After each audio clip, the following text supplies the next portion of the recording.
What if you're connected and real? Huwag mong papatayin yan, alam ko yan. Alright, we go. Together, together, together, everyone. Alam, we're all gonna step on together. Once we know that we are where we start, and we see that. I want to eat karinderya. This is my maarte era. I mean, this is my maarte side. Sige na, magjojowa ka po ba ng iba? Napakadami mong klase ng jowa, right? It's so bad! Yung lang. Ano? Explain yourself. Sige, may ebidensya tayo. Alam niyo ba, nung bata ako, sabi ko, hindi ako magjojowa ng taga-Pantabangan. Kasi kako, taga-Pantabangan na ako. Tapos yung magiging jowa ko, taga-Block 23 lang din pala. Ako, taga-Block 6. My goodness. At huwag ka, may naging trivia lang ha. Kung nag-manifest si Maine Mendoza ng Arjo QT, nag-manifest ako dati ng Jason. Kaso ibang Jason yun. May crush kasi ako na ang pangalan Jason. Foreigner. Ayun, kay Jason ako napunta. Pero Jason na malaki ang chance. Ayun na siya ngayon. Si Jason.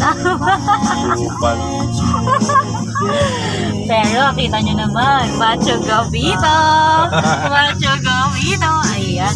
Ayun, erase your heads. Be proud because we're using your music here. We're listening to your music while we're traveling, diba, back at our home. It's a privilege. It's a privilege that we're using your song with a smile. Okay? So, ito lang kasi yung pag-vlog. Hanggang dito lang, hindi ka kasama. Mama, niloloko niya yung gilagid natin. Very demure. Very cutesy. Ano? Higay na laban ka? Oh, every day, taking it back. We're here together. It's better like that. We're stronger now than ever. We're not gonna lose. Cause we got to choose. That's how it's gonna be. Okay, macho din naman si Gerald Anderson, pero medyo kailangan pang maligo ni Gerald Anderson ng mga 10 para mapantayan yung kagapuhan ni Macho Gavito.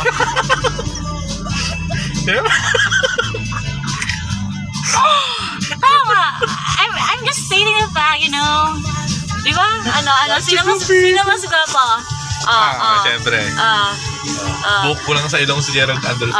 Side Derek Ramsey. Tapos sa kabila, Richard Gutierrez. Pagharap. Ang dal-dal ko, ilang oras ako nagsasalita. My gosh. Ay, pinapatulog mo na ako? Ayaw mo na ng kadaldalan ka? Ay, siya ka naman. Napakaganda ng music. Parang nagbabalance yung gilagid mo sa dila mo.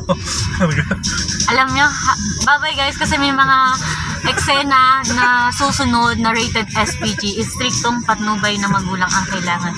Maaring may karahasan, di ba? Na maganap. So hindi na po namin ipapakita. Kaya pala nagdala ako ng payong. Guys, I'm so Girl Scout. Naginip na lang pala kita maisasaya. Kami po ay lumalapit sa inyong mga pusong mapagmahal upang bigyang katuparan ang pangarap ng dalawang taong nag-iibigan, si Gatas at si Kape. A few moments later. Huwag mo akong kausapin, nandiyan lang ka.